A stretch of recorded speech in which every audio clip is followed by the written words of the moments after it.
Across North Texas, officials have blanketed communities with pesticide, trying to kill mosquitoes spreading the virus.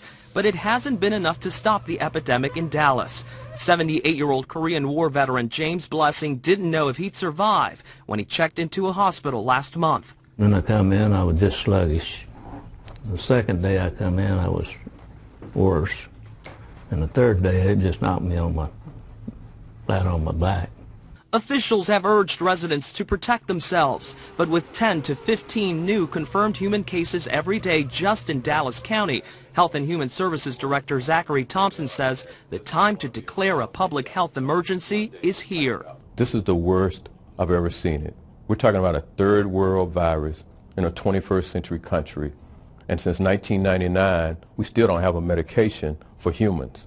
The West Nile virus isn't just hitting Texas. The latest tracking map from the Centers for Disease Control shows more cases in the south, but West Nile activity is now present in all but 6 of the lower 48. James Blessing spent 1 week in a hospital bed and 2 more in rehab. His wife Mary Jo is undergoing chemotherapy treatment for cancer and doesn't think she'd survive the West Nile virus. She's scared to go outside, but for now she's just happy to have her husband back home. The doctor said if he hadn't been such a tough guy and all, he wouldn't have made it. And after an emergency meeting this afternoon, state authorities announced they will continue ground spraying starting Monday. But in Dallas, they are also recommending aerial spraying of pesticides for some areas. And that, Bob, is something that has not happened in more than 45 years. All right. Well, thank you very much, Manuel. Growing concerns over the deadly West Nile virus. The mosquito-borne illness has caused more than 10 deaths in North Texas, and hundreds of cases have been reported in the area.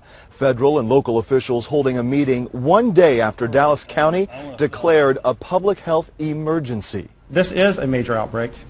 That's why we're declaring that there's a disaster here. We need to make sure that people do all they can do to protect themselves. Dallas County also authorizing aerial spraying of insecticide, hoping to kill mosquitoes. It would be the county's first aerial spraying since 1966. It is a safe and effective way to address mosquitoes, to cut down the number of mosquitoes. With a plane, you can hit a much higher area, a much larger area, and you can hit it more uniformly and more directly. Officials with the Centers for Disease Control and Prevention saying the nation is experiencing its biggest spike in West Nile since 2004.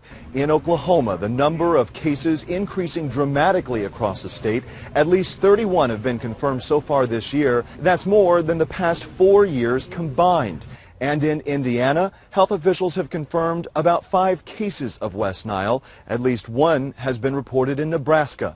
The disease can cause fever, headaches, swollen glands, or a rash, but there are no medications to treat it or vaccines to prevent it. Health officials are also calling on the public for help, urging them to wear insecticide and to remove any stagnant water like you see back there from their property, because it is a breeding ground for these mosquitoes. In Dallas, Casey Stiegel, Fox News. Bob Rowan of Dallas, a Vietnam veteran, walks his dog Lucky. He's ready for combat. When you step outside your door, you need to be armed up for battle. The Dallas County Health Department wants to make sure you have the right gear. Insect repellent, appropriate clothing, loose-fitting, long sleeve, long pants, light colored. Rowan, 67, remembered the long sleeves. Just had a heart attack. He just had quadruple bypass and knows he could be at risk. It's a lot worse than anything we've had in the past, and it's really needs to be taken seriously. The Dallas County Health Department wants more equipment and ammo in their escalating fight against the West Nile virus. Based on what we're seeing in terms of the number of human cases that we're seeing now in Dallas County and throughout North Texas, then I'm going to need the state resources and federal resources. There are now 82 West Nile virus cases in Dallas County. Of those, 65 are the neuroinvasive or more serious kind. There have been deaths in Dallas, Highland Park, and now Grand Prairie. A 43-year-old woman with underlying health issues. Zachary Thompson wants everyone to know we're all at war. The most important element in this is going to be Dallas County residents. They have to mosquito-proof themselves, their home, and our neighborhoods. There's extreme weather, a deadly outbreak of the West Nile virus. Mosquitoes are infecting people all across the country, but it is so bad in Texas that they are even planning to attack now from the air. ABC's Ryan Owens reports in from Dallas tonight. Crews in gas masks and chem suits spray around Dallas schools at night, trying to make sure the mosquitoes are gone by the time students return to class later this month.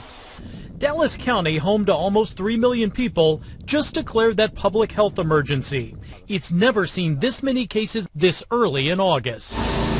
They've been spraying from trucks nearly every night, but it's not enough. So the county has now approved dumping pesticides from the air over these heavily populated areas.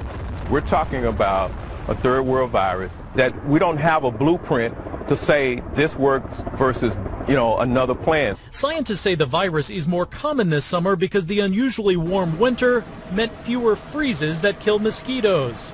West Nile has been reported now in 42 states. 241 people have been diagnosed. Texas has been hardest hit. Dallas County alone has seen more than 175 infections with 9 deaths. This 39-year-old Dallas area landscaper was bitten a few weeks ago. Yeah, definitely sicker than I've ever been. Late August and September are peak times, so crews here will keep spraying, hoping to slow a virus that's killing more often and earlier than ever before. Ryan Owens, ABC News, Dallas.